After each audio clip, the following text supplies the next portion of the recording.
നമസ്കാരം. ന്യൂസ് കേരള പ്രധാന വാർത്തകളുമായി CK നാസർ കാഞ്ഞങ്ങാട്. ഗാസ വിഷയത്തിൽ കടുത്ത നിലപാട് ഇന്ന് സ്വീകരിക്കുമെന്ന് US പ്രസിഡന്റ് ഡൊണാൾഡ് ട്രംപ് വ്യക്തമാക്കി.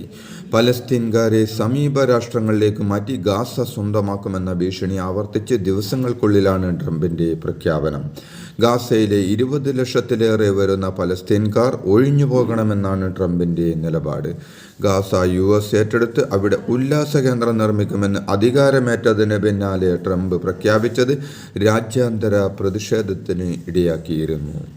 കോട്ടയം സർക്കാർ നഴ്സിംഗ് കോളേജ് ഹോസ്റ്റലിൽ നടന്ന റാങ്കിങ്ങുമായി ബന്ധപ്പെട്ട് college principal professor Sulaikha, IT assistant വാർഡന്റെ ചുമതലയുള്ള assistant professor Ajeesh P. Mani എന്നിവരെ അന്വേഷണ വിധേയമായി ആരോഗ്യവകുപ്പ് സസ്പെൻഡ് ചെയ്തു.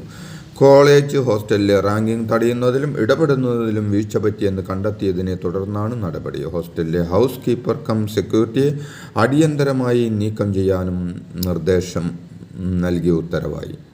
ഇന്ത്യ US ഉഭയകക്ഷി ബന്ധത്തെക്കുറിച്ച് US പ്രസിഡന്റ് ഡൊണാൾഡ് ട്രംപുമായുള്ള സംയുക്ത വാർത്താ സമ്മേളനത്തിൽ പുതിയ സമവാക്യവുമായി ഇന്ത്യൻ പ്രധാനമന്ത്രി നരേന്ദ്രമോദി. ഡൊണാൾഡ് ട്രംപിന്റെ മെയ്ക്ക് അമേരിക്ക ഗ്രേറ്റ് എഗെയിൻ എന്ന മാഗയും മെയ്ക്ക് ഇന്ത്യ ഗ്രേറ്റ് എഗെയിൻ മികയും ചേർന്നാൽ മെഗാ കൂട്ടുകെട്ടാകുമെന്നാണ് മോദി പറഞ്ഞത്. USഉം ഇന്ത്യയും ഒരുമിച്ച് പ്രവർത്തിക്കുമ്പോൾ മെഗാ പങ്കാളിത്തമായി മാറുമെന്നും മോദി വ്യക്തമാക്കി. US സന്ദർശനത്തിനിടെ പ്രധാനമന്ത്രി മോദിയും അമേരിക്കൻ പ്രസിഡന്റ് ട്രംപും തമ്മിൽ വ്യാപാരം, പ്രതിരോധം, കുടിയേറ്റം തുടങ്ങിയ വിഷയങ്ങളിൽ ചർച്ചയായി. വിവിധ വിഷയങ്ങൾ നിർണായക തീരുമാനങ്ങൾ കൈക്കൊണ്ടതായും റിപ്പോർട്ടുകൾ വ്യക്തമാക്കുന്നു. മുംബൈ ഭീകരാക്രമണത്തിന്റെ സൂത്രധാരൻ തഹാവൂർ റാണയെ ഇന്ത്യക്ക് കൈമാറുമെന്ന് ട്രംപ് അറിയിച്ചു. റാണയെ കൈമാറണമെന്ന് വർഷങ്ങളായി ഇന്ത്യ ആവശ്യപ്പെടുന്നുണ്ട്. റാണയെ കൈമാറാനുള്ള അമേരിക്കയുടെ നിലപാടിനെ പ്രധാനമന്ത്രി നരേന്ദ്രമോദി അഭിനന്ദിച്ചു.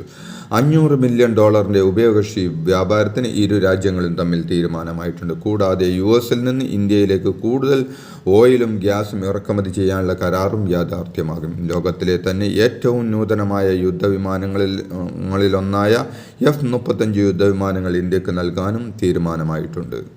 അമേരിക്കൻ സന്ദർശനത്തിനെത്തിയ പ്രധാനമന്ത്രി നരേന്ദ്രമോദിക്ക് സ്പെഷ്യൽ സമ്മാനം നൽകി US പ്രസിഡന്റ് ഡൊണാൾഡ് ട്രംപ്. ഇരു നേതാക്കളും ഒരുമിച്ച് പങ്കെടുത്ത ഹൗഡി മോദി നമസ്തേ ട്രംപ് പരിപാടികളിൽ നിന്നുള്ള ചിത്രങ്ങൾ ഉൾപ്പെടുത്തിക്കൊണ്ടുള്ള കോഫി ടേബിൾ ബുക്കാണ് ട്രംപ് മോദിക്ക് സമ്മാനമായി നൽകിയത്.